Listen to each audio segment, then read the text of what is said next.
I will now call to order the Monday, April 9th, 2012 informational meeting of the Sioux Falls City Council. Welcome to all those here at Carnegie Town Hall, those watching us on CityLink or at siouxfalls.org. We'll begin this afternoon's meeting with a staff report by Lori Hogstead, City Clerk. Lori? Thank you, Council Chair Aguilar and City Council members. Starting with our election update. We had absentee voting on Saturday. We were open from 8 to noon and had a total of 80 voters, so much more than we expected. And many of the voters thanked us for being open on that Saturday morning. As of today, we have a total of 950 absentee ballots, and people still can vote absentee through 5 p.m. today, and then also tomorrow up until 3 p.m. at the County Auditor's Office. Polls tomorrow are open 7 a.m. to 7 p.m., and we have the 12 vote centers. And hopefully the citizens have enough information, but they can vote at any of the vote centers tomorrow from 7 a.m. to 7 p.m. Our election results will be on our Sioux Falls website, which is siouxfalls.org, as well as being scrolled on our CityLink station. And election headquarters will again be at the Minnehaha County Auditor's Office. I have put updated meeting schedules at each of the council members' desks, changing our meeting dates to Tuesdays. April 30th, we have a little bit of a transition between April 30th and May 1st. On the 30th, we will still have an informational meeting at 4 p.m., and that will be followed by a land use committee meeting. And then on May 1st, our first Tuesday of May, we will have our fiscal committee meeting at 4 p.m., and then followed by the 7 p.m. City Council meeting. And that will be the only time that we will have 2 consecutive dates. It's just to get the 30th finished up and then begin our new schedule on May 1st. The only difference in the month of May is that the joint city-county with Minnehaha County will still be on the 21st, Monday at 5:30. And the Lincoln County happens to already be on a Tuesday, so we're set with that. And starting in the month of June, those meetings will also be held on Tuesdays. I will distribute this calendar and work with council leadership on sending out information to the city employees as well as to the public on the new meeting calendar. And that's the end of my report. Are there any questions for Mrs. Hogstead? If not, Councilor Erpenbach. Would you by chance have the voting centers listed somewhere that you could read them out loud right now? I know they're on the website at siouxfalls.org. They're on our website. I did not bring that in with me. If not, that's fine. I just wanted to remind people that it is 12 centers and that they're pretty easy to access. And Councilor Karski has a card. That's awesome. Thank you. Fabulous. I'm going to need glasses. This is pretty small. All right. Thank you very much. All right, our vote centers are Roosevelt High School at 6600 West 41st Street, and they ask that you enter through the west door. Memorial Middle School at 1401 South Sertoma Avenue. Maricar Community Center at 400 North Valley View Drive. Owate Community Center at 2421 West 15th Street. Hawthorne Elementary School at 601 North Spring Avenue. Edison Middle School at 2101 Southwest Avenue, Whittier Middle School, 930 East 6th Street, Kenny Anderson Community Center at 3701 East 3rd Street, the Morningside Community Center at 2400 South Bonson Avenue, Lincoln High School, 2900 South Cliff Avenue, Faith Baptist Fellowship Hall at 601 West 57th Street, and the Primrose Retirement Community at 7400 South Louise Avenue. Thank you very much. I Thank appreciate you. that. Any other questions for Lori? If not, thank you very much. I will now ask Councilor Jameson to give us a report on the Audit Committee meeting that was held Thursday, April 5th. Thank you very much. We did have an exciting Audit Committee meeting last Thursday. A lot of you missed it. The crowd was virtually empty. In your mailboxes, you would have all received the comprehensive annual financial report, referred to as the CAFR. It was one of the items on the agenda. it may be tough to read it all, but there's enough executive summaries in here that you should take the time and read it. I think what you'll find is that the City of Sioux Falls is doing very well, and that Tracy Turbeck and the whole finance department is doing a very fine job, and they should be commended for that. But anyway, you've all got this. You should review it. It's a great story. Other items that we covered were the city fees, the Poet landfill gas contract, a contract agreement monitoring of all the city-owned assets and how those are being handled. No real big findings that we found. If you'd like a further discussion about the CAFR, we could get that scheduled and presented in front of the council if they should so desire. But take the time, read it, or read parts of it, and let us know. Otherwise, that's all I have. Thank you, Counselor. Any questions for Counselor Jamison? If not, we would ask Counselor Brown for a report on the Monday, April 2nd Fiscal Committee meeting. We had a brief Fiscal Committee meeting last week, but a couple of the issues that we dealt with, discussion on how to spend remaining CIP budget funds, developing policy on that, how we would do that going forward. I assigned Councilors Jamison and Karski to work with budget analyst David Bixler and lead auditor Rich Oaksel to get some of the details of that worked out. So they have met once already, I believe, to begin that process. And then we just very briefly discussed the pension design study, and on that we're awaiting communication from the mayor on how he would like to proceed. Any questions for Counselor Brown? If not, we'll go on to council open discussion, and we'll begin by asking Counselor Anderson to preview today's Public Services Committee meeting. Thank you, Chair. Today's Public Services Committee meeting, we will be reviewing two proposals. One is a special event ordinance, and Kelby Moraris from the Parks Department will be giving us a presentation on some changes that they would like to make to our special events ordinance. Second is the Sustainability Master Plan. On this part, we'll be discussing the hauler part of the ordinance. We will be taking public testimony and also getting a quick presentation from Bob Capel of our environmental manager. With that, we will be looking at making amendments to that if necessary. Thank you. Any questions for Counselor Anderson? If not, any other City Council open discussion items? Seeing none, we'll go on to our presentations for today, and we'll begin with Project NICE, Project KEEP update, Luann Ford. Welcome, Luann. Thank you. It's good to be here. I'd just like to start out by saying how pleased I am to be able to be here today to talk about this project with you. Project Nice and Keep is one of the things that the City of Sioux Falls can offer the residents that really has an active benefit to the community and really is an all-around feel-good project. And I'm very, very pleased to be a part of it and to be the person who leads the administration portion of it. Along with me here today is Dave Mimo from the Street Department, and he also is very active in the management of the ground crew and the operational end of it. So just to start with, a brief history of Project Nice and Keep. Years ago, there was an alarming trend in Sioux Falls where the number of nuisance complaints was growing at a faster rate than the population was growing, meaning that our city was turning of a concern that it was going to become nuisance-ridden. And the thought was, how can we be ahead of the curve? How can we help neighborhoods stay kept up and nice and meet the goals of property maintenance?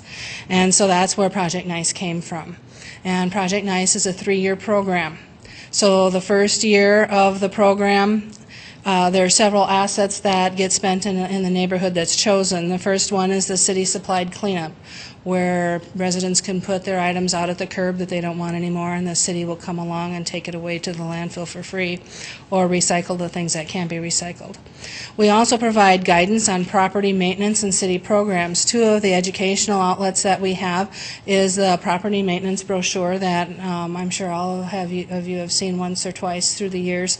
It is on the website, and it will be updated to reflect current trends also regularly, but it has input from other departments on how to maintain neighborhoods. So it's not just the health department, it's the fire department, it's building services, it's police, parks and rec, public works are all represented in the brochure. And then also along with that is the Who to Contact brochure, which is also updated every year so that people can tack it to their refrigerator, and if they have a concern or a question regarding the city, they have the phone numbers that they need to contact folks with. So along with that, when we send out the letters with the informational brochure is also the offer for information. So if anybody has any questions on what they read in the brochure or how the program runs, they can call the office or the city attorney's office and get answers to those questions, and we do field quite a few questions on that. We also offer neighborhood meetings in conjunction with the project, and the neighborhood meetings are not to necessarily explain the project. We're hoping that our educational information that we send out ahead of time will do that. What those neighborhood meetings for are a gathering of information of concerns that people have in their community. So once again, it's represented by all the folks who are involved in code enforcement, zoning, police, health, parks. You know, there's about 8 departments that are represented, and we go to the neighborhood meetings, and if we can answer the questions that the residents bring up, we do so at the time. If we can't, we jot it down and do the research and then get back to the resident. And then the last thing that we offer that first year is a neighborhood survey. So after the cleanup crews have gone through and everybody has spruced up their properties, then all the departments go through and look for any nuisance violations that would still be present on the property, and then we contact those property owners and work with them to get those resolved. So that's year one. Then the second year after the cleanup, that neighborhood will get another educational exposure, meaning that they'll get a letter in the mail explaining the expectations of property maintenance and offering the help of the city as far as an educational resource. But of course we can't afford to do a cleanup a second year in a row. We've moved on to another neighborhood by then. And then we also do a neighborhood survey again, so that in case any property has had some confusion on what property maintenance involves, we can work with them again to bring that property into compliance. Then the third year is the final year of Project Nice, and that year our thought process is that we've done education for 2 years in a row. We've worked with the folks that have struggled on what property maintenance is, and so that final year we just do a survey. And we don't touch every house like we do the other 2 years. We only touch the houses that have the violation still on the property. So that process worked pretty good. A few years later, however, we saw that due to some turnover in neighborhoods, that there was some concern about neighborhoods sliding backwards a little bit. And it's not that they needed 3 full years of attention, but maybe just 1 year to just kind of boost them along. And so that's where Project Keep comes in. And Project Keep is a 1-year only program, and they offer the same things with a neighborhood cleanup, educational materials, neighborhood meetings, and a 1-year survey. And the idea is just a refresher, just a reminder, oh yes, that's right, we had a cleanup a few years ago, and this is what we need to do to maintain our property. So I just threw some photos in of Project Nice cleanups of the past, so that you can see the equipment and the folks that work and some of the items that are out there. So how are Project Nice neighborhoods chosen? The departments that are involved in code enforcement, including health, zoning, housing, police, fire, streets, utilities, get together at the beginning of the year and we talk about neighborhoods that we think would benefit from the project. We talk about neighborhoods that could use a little extra boost. We look at maps of where nuisances were in the previous year, and we see if we have any clustering, any areas of concern developing. We look at the foreclosure rate and see if a neighborhood has a high foreclosure rate compared to previous years, and maybe that puts the neighborhood at risk of increased nuisance items.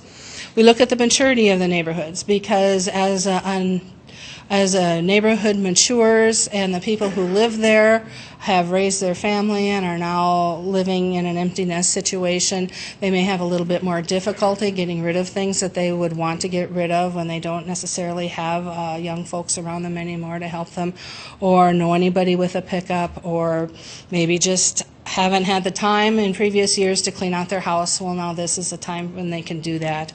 And then we also look at the ratio of rental to owner occupied.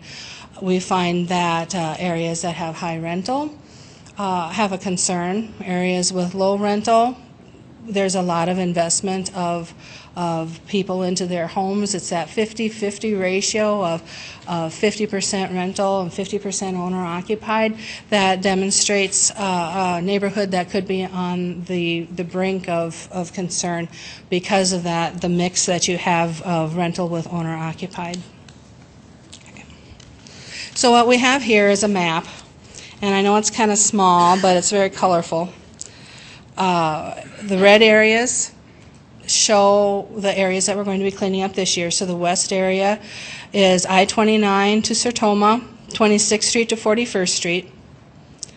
The central area is Cliff to Minnesota, 26th to 41st, and those are going to be the Project Nice areas this year.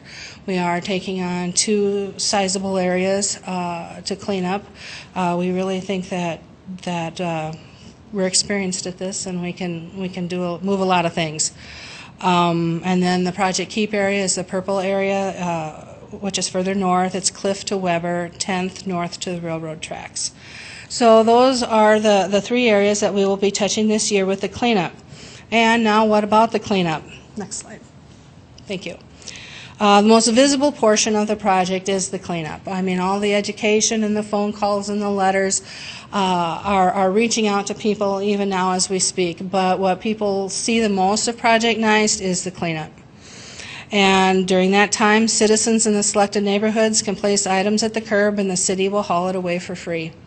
And it does take some city assets to do that, and we're all very grateful that we've had the support of the administration and the council to be able to make this happen each year.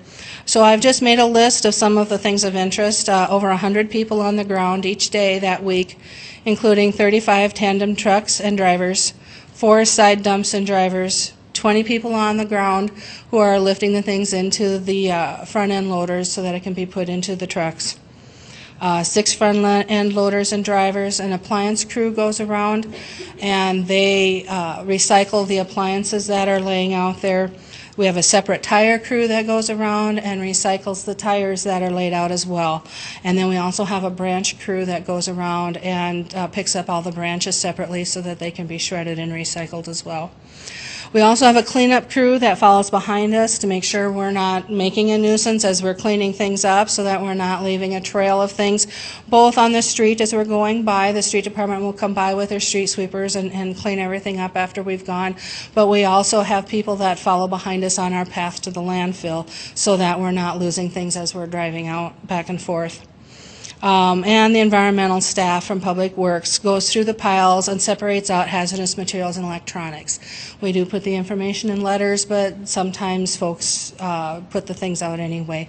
And they go ahead of the cleanup crews and pull out the paint and the electronics and anything that might be hazardous materials that we wouldn't be taking at the landfill. So next we have another picture.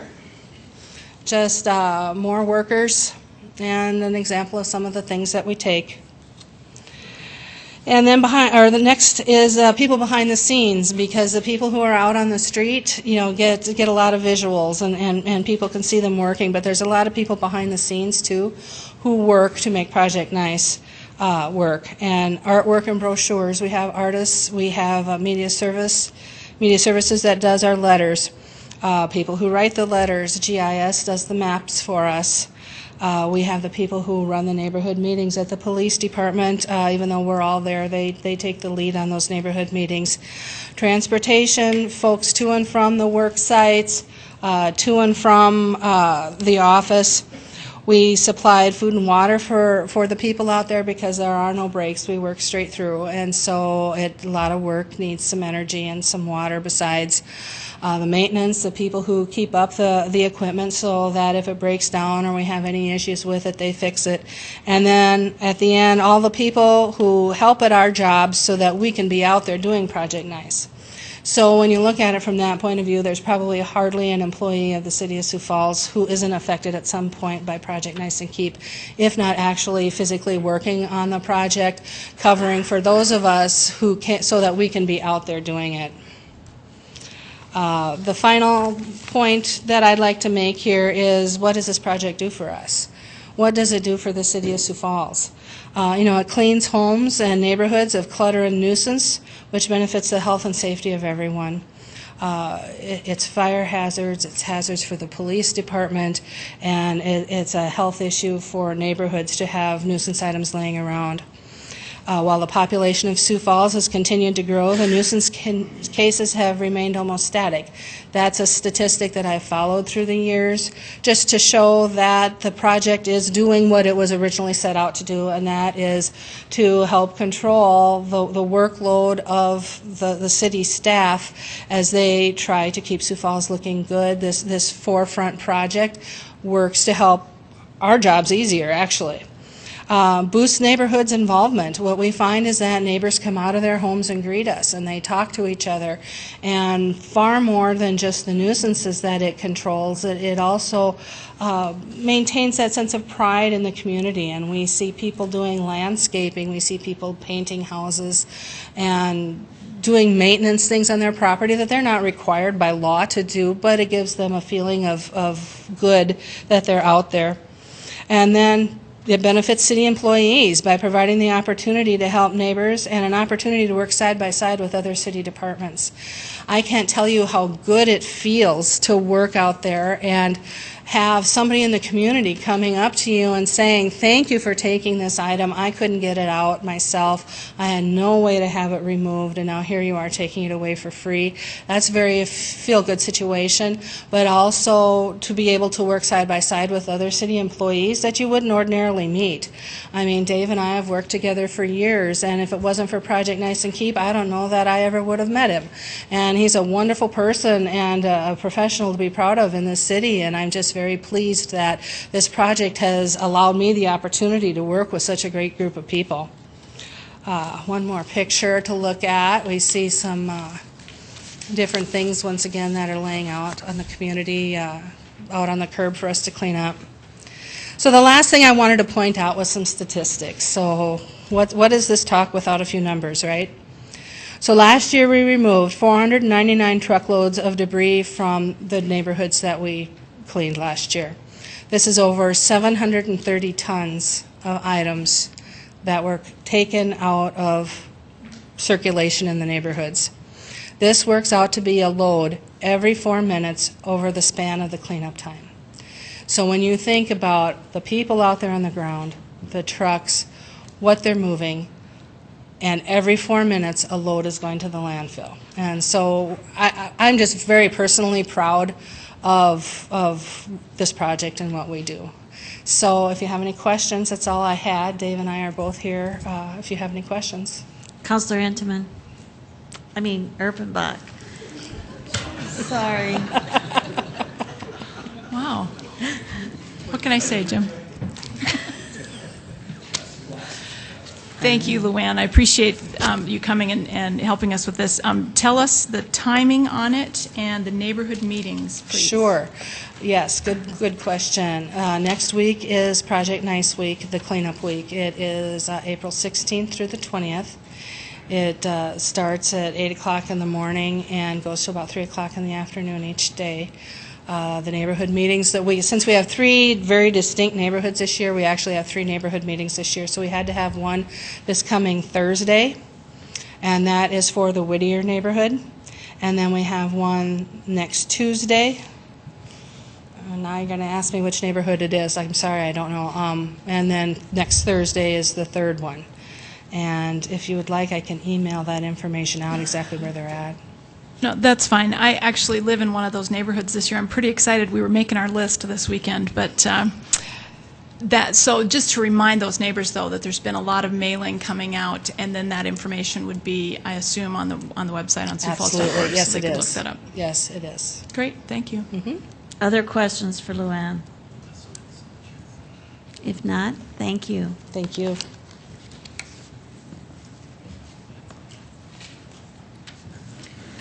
We'll now go on to our second presentation, the Event Center Project Update.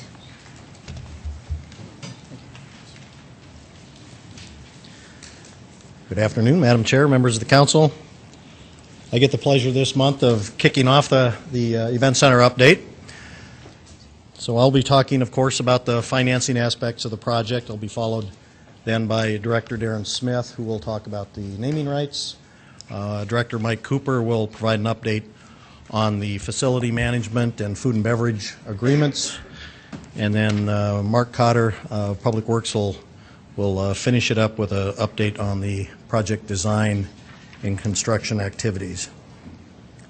In my segment on the financing, I want to give you a report on the bond sale that we conducted last month, provide a brief recap on the financing plan, kind of give you an update on where we are today, and then talk a little bit about what's left to be done in terms of the financing plan. So we did, one day after last month's Event Center update, we did conduct a bond sale. It was on March 13th. That bond sale raised 102 of the $115 million of public funds needed for the project.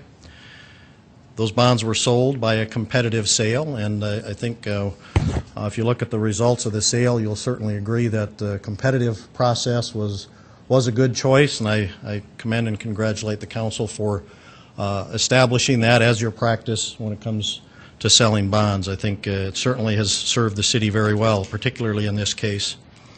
All of the bonds sold on the 13th of March were tax-exempt bonds. The final bonds will mature in 22 years. We did receive a lot of interest in the bond sale, which we expected. Very highly rated, very high-quality bonds, and we received bids from 8 different companies or 8 different bidders. The best bid, that being the overall lowest interest rate, came in at 3.21%. So it's just an excellent outcome for this bond sale. And that low bid of 3.21% was submitted by a company called Robert W. Baird and Company.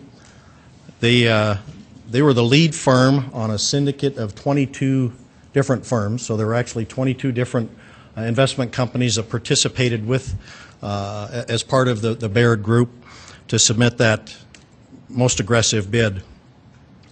The range of bids from all 8 bidders ranged from a low of the best bid of 3.21% to a high of 3.6%. So I think that really underscores where the benefit is of a competitive sale, and you can kind of see the may not look like a lot in terms of the spread, but in terms of dollars, when you're talking about $102 million $102 million of proceeds, that translates to very significant interest savings. So the transaction was, or the sale was conducted on March 13th. We closed the transaction on April 3rd. So the money is in the bank, so to speak. It has been invested and is now earning interest for the city and is available to draw on and pay project costs as we incur those. I thought I might take just a minute and kind of give you a side-by-side comparison, a brief comparison of kind of what we had expected in terms of the financing for the project a year ago or even last fall, just leading up to the election, and kind of where we ended up in actual terms when the bond sale was said and done.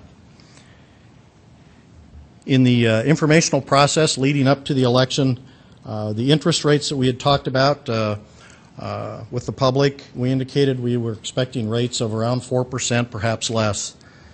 The actual results, as I just mentioned, came in at 3.21%, so we're just extremely pleased with that. We were very, very fortunate to get those rates, and it really speaks very highly, I think, to the financial strength.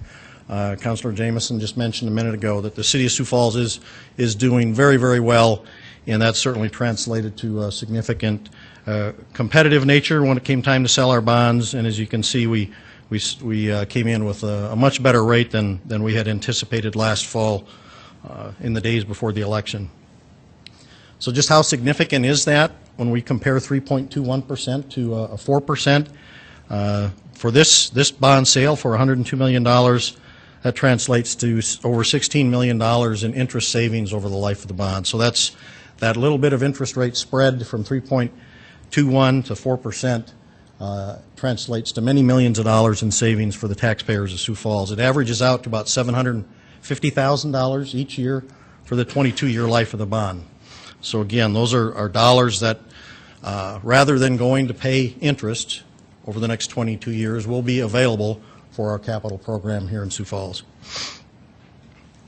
One other item I might point out, there was some, I think some perhaps modest concern when we didn't sell the bonds in January and they didn't get sold in February as we worked through the process. I did ask our financial advisor when everything was said and done just to draw a comparison to how much we would spend on interest if we had sold in January versus selling them when we did in the middle of March. And that time lag again translated to additional interest savings for the city of about $300,000. So for any of you that may have been concerned about that, I think that should allay your fears there. By way of a kind of an update or a recap of where we are with the project financing plan, of course the plan calls for $115 million in public funds to pay for all the project costs. The public funds available now, $102 million from the bond sale from last month. And as you might recall, when the budget was adopted, the 2012 budget was adopted, we had put in $500,000 of funds from our capital fund for the event center project. So those are dollars that won't have to be raised by any other means. So that those two existing funding sources represent dollars available, and leaves us with $12.5 million of public funds yet to identify in terms of the funding source to round out the $115 million needed. So the remaining $12.5 million, and we've discussed this to some degree here recently, there are a number of alternatives that are still on the table for the city to utilize, depending on what really turns out to be in the best interest of the city and the taxpayers. The existing plan, as we stand here today, would be those $12.5 million would be raised by an additional sale of bonds, and those would be taxable bonds that would finance very specific revenue-producing portions of the facility. Now that second bond sale will be conducted after the naming rights process has been resolved and a deal has been struck on that. That will help determine whether or not it makes sense for the city to utilize some of the cash from naming rights that we may receive up front for construction costs or for part of the project costs. And if that turns out to be the case and it's advantageous for the city to do that, then of course that would reduce the amount of that second bond sale. There's also potential that we would reduce the amount of bonds from other sources, and of course the unobligated capital funds, that $4 million that remains from last year, we've talked about that in committee, and we'll be discussing that a little bit more later this evening when we get to that supplemental ordinance. So that's the update on the financing. Now I'd like to turn it over to Director Darren Smith to provide an update on the naming rights. Thank you. Good afternoon, Darren Smith, Director of Community Development. We are engaged, as I think all of you know, in two processes currently in this area. The first is an RFP, or request for proposals. for professional sales support for the event center to help us sell lots of sponsorship opportunities, premium seating, and a number of other things in the event center as we go through the construction process and just before it opens. We did receive 4 proposals as part of this RFP or in response to the RFP. We interviewed those 4 firms last Wednesday, April 4th. Councilor Rolfing was a part of the team that heard those presentations and was there to interview the firms. The good news, I think, what we learned from that process is we do have 4 very talented, very aggressive, very well-organized firms out there. These are national firms that are hoping to have the opportunity to come in and help us sell a number of aspects in this facility at the appropriate time. So the next steps with that, we also know that sales support for naming rights and premium seating and other sponsorships will also be a part of the current RFP we have for facility management, and those proposals that will be coming in, I think, this week. And then we'll be going through that process throughout the month of April and possibly May. So we'll see now what we hear from those firms in terms of how they can support us going forward, and then we'll make a decision and consult the council on that. The other process we're engaged in, again, as all of you know, is the pursuit of title sponsor naming rights, so the name on the new event center. And we're doing that through a request for expression of interest, or RFEI, process. We launched that just over 3 weeks ago now. The process remains on track. We're very pleased with where we are to date. And our goal has been and continues to be to have a title sponsor selected and approved by this City Council in time for the groundbreaking in August. And again, we believe we'll be able to achieve that. However, I would say we are just one step in to what will be a multiple-step process, so more to come on that. Finally, the other item I would note is the other interest. So beyond the title sponsor of the new facility, there will be a number of other sponsorship opportunities, a number of opportunities with the luxury suites and other premium seating, and the demand remains strong. We continue to get phone calls, emails, and then of course now we're starting to get people responding to the website that we launched last month, which you can see above, www.siouxfalls.org/event center. On here, not only can you find a lot of information about the event center project, but in a number of areas you can click on some links that will take you specifically to a page devoted exclusively to sponsorship opportunities. Again, title sponsor, premium sponsorship, premium seating, local sponsorship opportunities.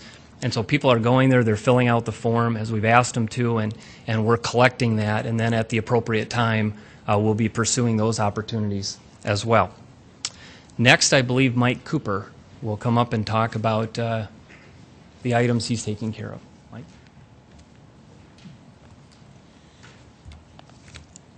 Mike Cooper, Planning and Building Services.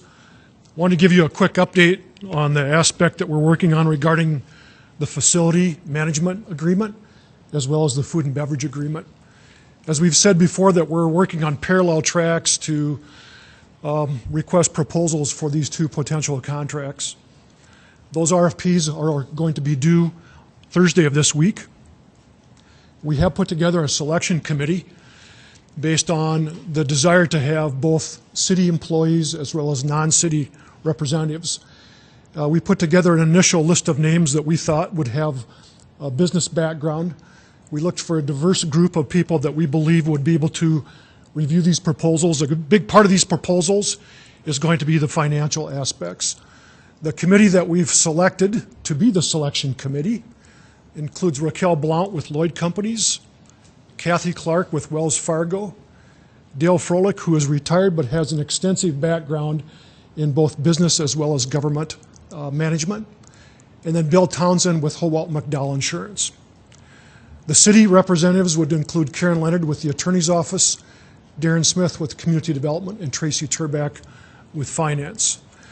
As well as our Crossroads Consulting Services folks will be there helping to facilitate the process from reviewing the proposals and analyzing them, as well as providing guidance in interviewing the proposals, and then putting together final recommendations.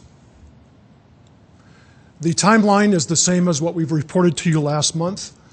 As we said, the proposals will be due this Thursday, and then between the middle of this month going into early May, we'll be reviewing those proposals with the selection committee members and then conducting interviews. We hope to announce the award of the firms that we intend to award a contract by no later than May 11th. And then from there, we would enter into negotiations for a contract with the idea of presenting the City Council recommendation by 7:30 going into the first part of August. So we want to get this underway as soon as possible because, as you've heard a number of us comment, a lot of things are hinging on the management company that we do select that we can move into other stages of this process. So we're still on track from what we've reported to you the last couple of months, and we're looking forward to receiving those proposals this week. And next up will be Mark Cotter, Director of Public Works, to give you an update on the design and construction phase of the project.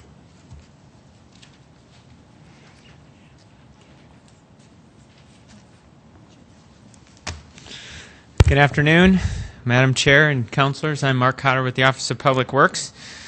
I have a few slides to take you through today to give you an update on the design and construction aspects of the new event center. The design development work is on track. This has been a very organized process from the steering committee to the project team to the two citizen-led committees that look at the facility and the design elements. And so that work is on track. It's on track to be completed by the 1st of May, which then will move us into construction drawings. This also then puts us on track to have a groundbreaking in August. Just prior to August, we will start to prep the site corridor off the construction area with a construction vents to prep us for that August groundbreaking. And then tonight I have a series of updated renderings. In the past, we've mostly focused on plan views. That's when you're looking at it from the sky down. And tonight we'll show you more from the pedestrian perspective as you are on the outside and the inside of this facility of what the design is starting to shape up to be. So, next page.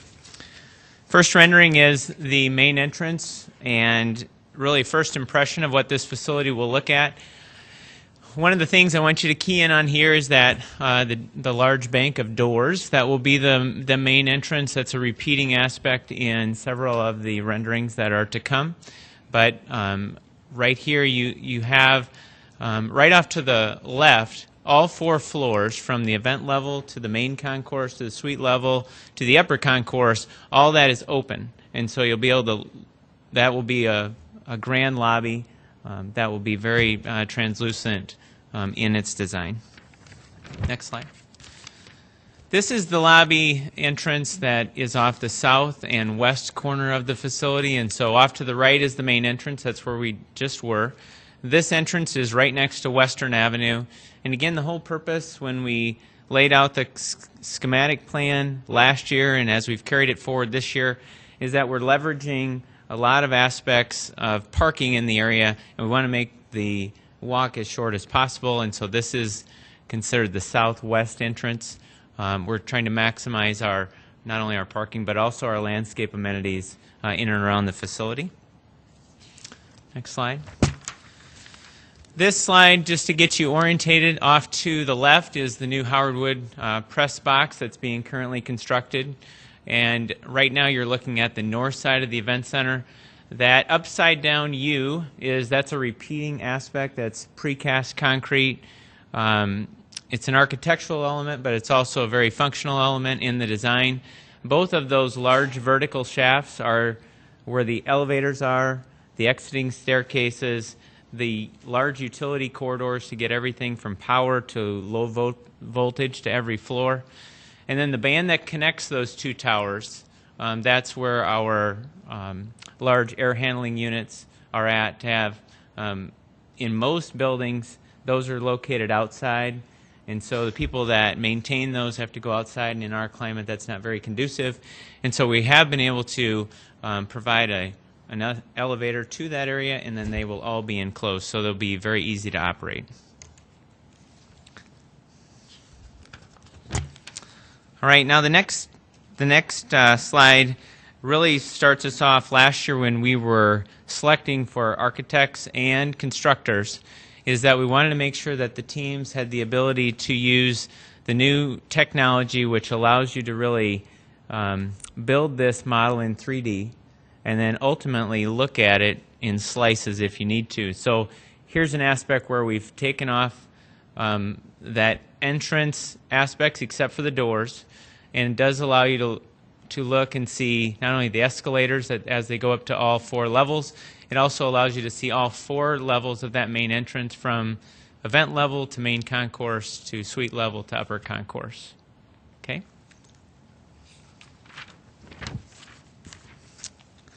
Next is some interior renderings. This is looking from the convention center into the new event center. Off to the left is the bank of doors for the main entrance, and off to the right is the ticket counter. And then as you look all the way through that corridor, you can see the main stairs that will take you up to the main concourse, and then off to the left of that is the escalator. So these are really starting to get developed as the design has developed. This slide just shows you a more close-up aspect of the ticket counter. Next slide is the main concourse. This again takes you from the event level up to this concourse. Right off to the right, that's one of those clubs that's been laid out that's open to the bowl. But also as you look up from here, there's balconies that overlook each of the lower floors, and so it'll give it a very open feel when you're in this building. Again, we've tried to marry a large stairway next to an escalator throughout the course of this side of the building to really make it functional and move a lot of people quickly from floor to floor. Okay, next slide. Next slide is the suite concourse, and sort of various aspects in this design develop, but as you can imagine, this suite concourse will have a specific treatment to each of the doors. We will also carpet this area, and there will be some entrance control at this point. And then next is to go to the upper deck, upper concourse, and again, this just has some signage that takes you out to the various aspects of the seating, but also has with the railing, gives you again that ability to look over and have a very open feel with this building. All right, now design and construction. Many things are in parallel with the design and planning for the construction. We are moving toward the best value contractor selection process, which, as we've talked before, evaluates not only price but qualifications, relevant experience, knowledge of the local market, project approach, and the project staff that they put on this project. The 6 areas of focus that have been selected for this design delivery method is structural precast, architectural precast, mechanical, heating and ventilation, air conditioning, mechanical plumbing, fire protection, and electrical power. The solicitation for these contractors begins in mid-April. Once we get to that point in late April, early May, when the design development drawings are complete, then the interested contractors will get a full set of drawings that they can ultimately work on, not only putting their price together, their technical response, their project team for the proposal. So those steps are beginning. I did want to just touch on 2 additional things. Is one of the aspects with that technology that we talked about for the renderings, when we move and many of those renderings are done in 3D, we can marry the schedule and essentially make it a 4D model. And so Mortensen will be able to communicate clearly to their subcontractors of how this building will be constructed, ultimately from the footings and foundations all the way through the final aspects. And it will just make it clear what the expectations and the timing of the construction are. And then the last question that Councilor Erpenbach asked last time is, what did we learn from the soil analysis? And when we had the schematic drawings, we only had a few borings in that location, and we had varying rock depths out there. So the contractor, they had to make some assumptions on the number of what they call piles that would ultimately be drilled down to refusal or rock.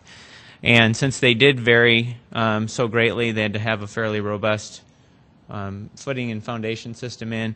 Now that we've drilled over 100 soil borings for this project, that can show now that we've taken about $119,000 out of the construction of the footings and foundations aspect of the building.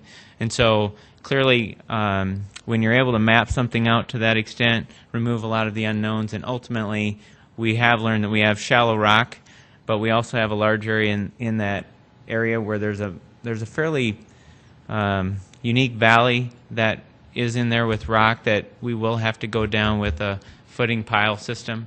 Ultimately, from what they've learned, we can see a savings of about $119,000. So it's always good to do a detailed analysis with soil borings, and again, good aspect of the project.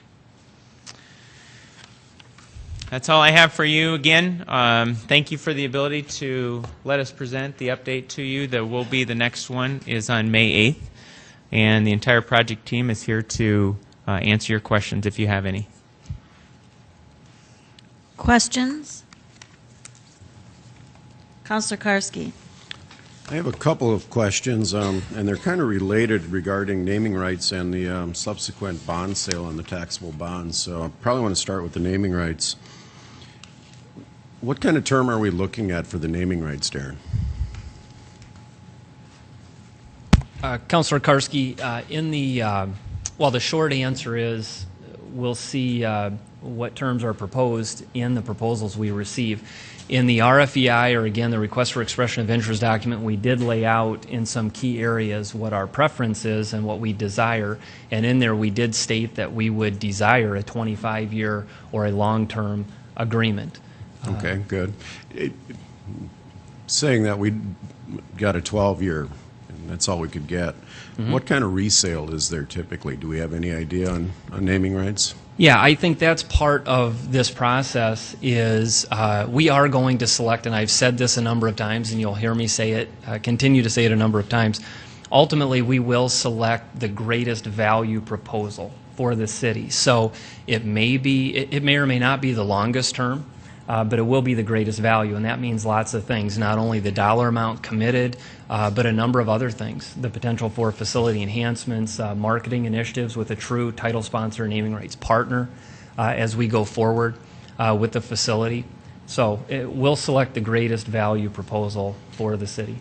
I guess my question is, at the end of the 12 years, how can you get another naming rights? I mean, does that change? Is there a resale on that? Oh, absolutely. And that's the type of thing you look at and you balance what that term is and how we choose to define greatest value.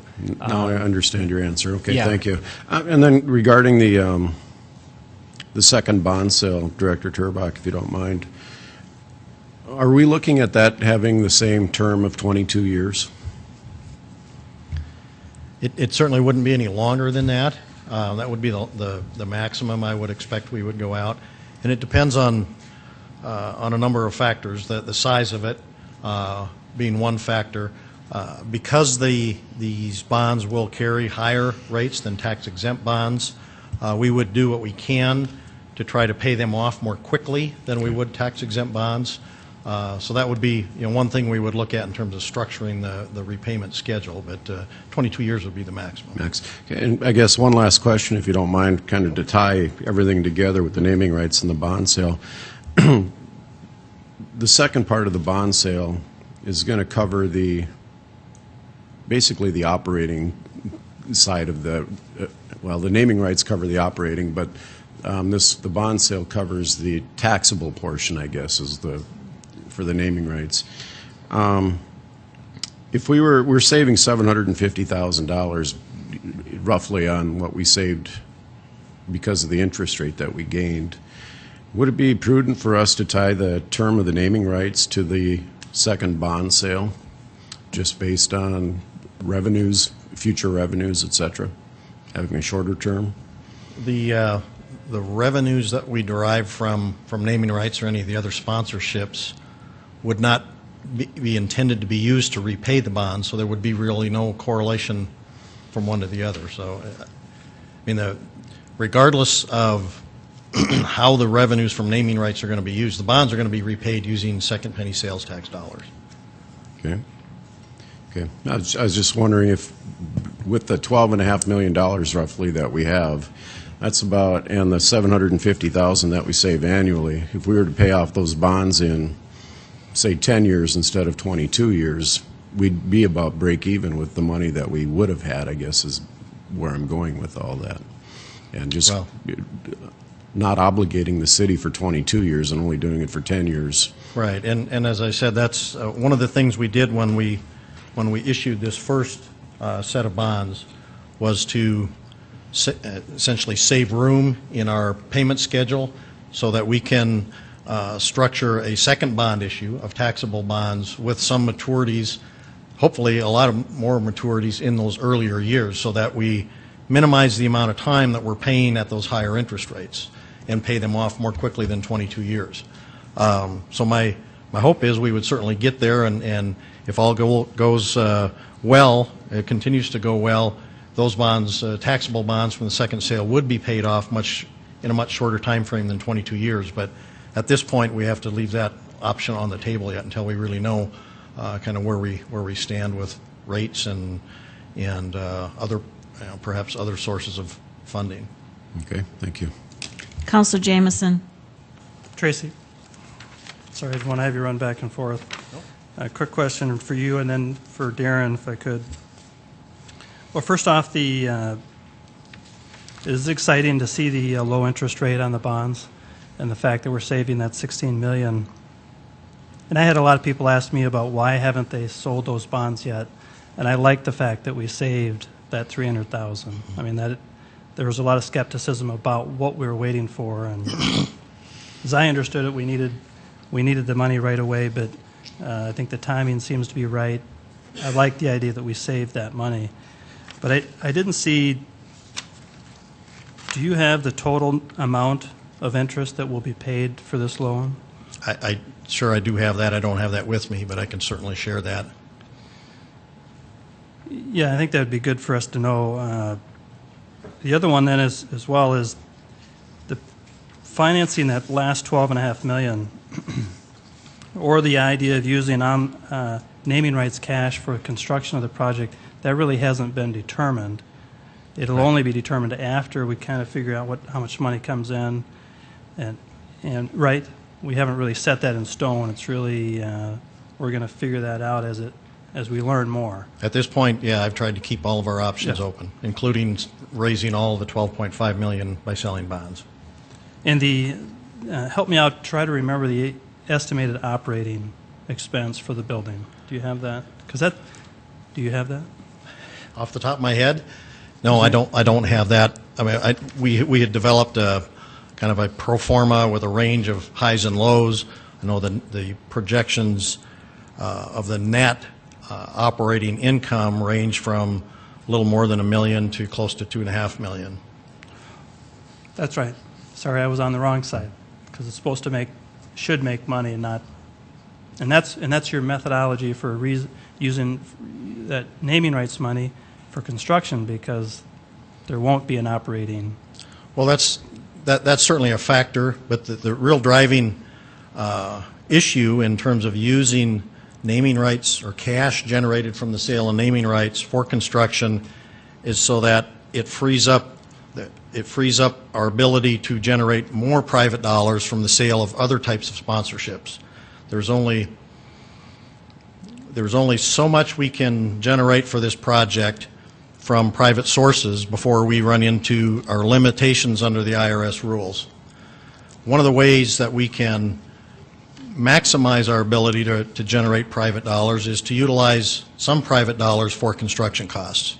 So that gives us some additional degree of flexibility, rather than putting all of the naming rights dollars into the operational budget. So again, that's something that's the reason we want to see how the naming rights process plays out and how that deal is structured, to know whether or not it's to our advantage to use some of those dollars for construction, or would it be to the city's advantage financially to continue with the plan as was originally conceived, and that is to use all those dollars for operational. The only reason we would put it in construction is if it provides an advantage for us somewhere else by increasing our ability to raise other sponsorship revenues. Okay, just one question for Darren, if I could. This might be a little sensitive, Darren, but can you tell me how many people you had reply to your request of interest in the naming rights? Yeah, we will be able to tell you. As we've said when we launched the process, we will make that information available, but we'll do it at the most appropriate time in the process. And that will be when we have an agreement selected that we bring forward for the city council's approval. The city council, maybe not this city council, the city council's approval, sorry. All right, fair enough. That's just one of the hot questions I've been hearing, so fair enough. Councilor Brown. Tracy, I wanted to revisit what we discussed in Fiscal Committee last week.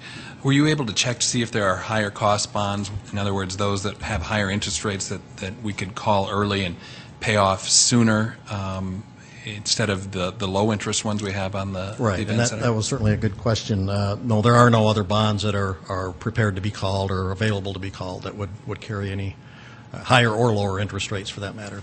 Very good. Thank you. Mm-hmm. Other questions? Councilor Entenmann. Tracy, one more question for you. I think what's interesting about this, from what I understand, is that you found that the IRS regulations concerning the sale of the bonds or how we raise dollars are really weighing really heavy into the equation of what you're doing, and one of the reasons why you've divided it up this way, it's because of what we found the Fed regulations are. Is that not correct? Yes, that's correct. Can you explain just a little bit how you came about that? I mean, I don't want you to get into the specifics, but, you know, it seemed like we had such an easy idea and something simple, but then it proved to be a lot more complex than what we thought when we got into it. Well, in some respects, what we're finding is that we are in a very unique situation here. And how you explain that, I guess I don't know. It's a special community, but we have people on our team that work on these kinds of projects all across the country, and rarely do they ever run into a situation where there's a serious concern about bumping up against the limits on the IRS rules in terms of the amount of private dollars coming in. So this is somewhat unique, and one of the ways, I mean, that we're mitigating that is by issuing taxable bonds for revenue-generating portions of the facility. So that's been part of the key strategy. And we've got a team of bond attorneys on our team from Chicago, and they've worked on a number of facilities, all sorts of sports stadiums around the country and arenas, and this is truly unique. And if you look at some of the other recent facilities, like down in Lincoln, for example, based on the size of their project, what they put into it in terms of the cost and how they've financed it, relative to what our expectations are here, we're going to generate much more in private dollars than from naming rights and sponsorships and those kinds of things. Great. Thank you very much. Other questions? If not, thank you very much. Councilor Anderson, when would you like to start the Public Services Committee meeting? The Public Services meeting will begin at 5:15. The informational meeting is now adjourned.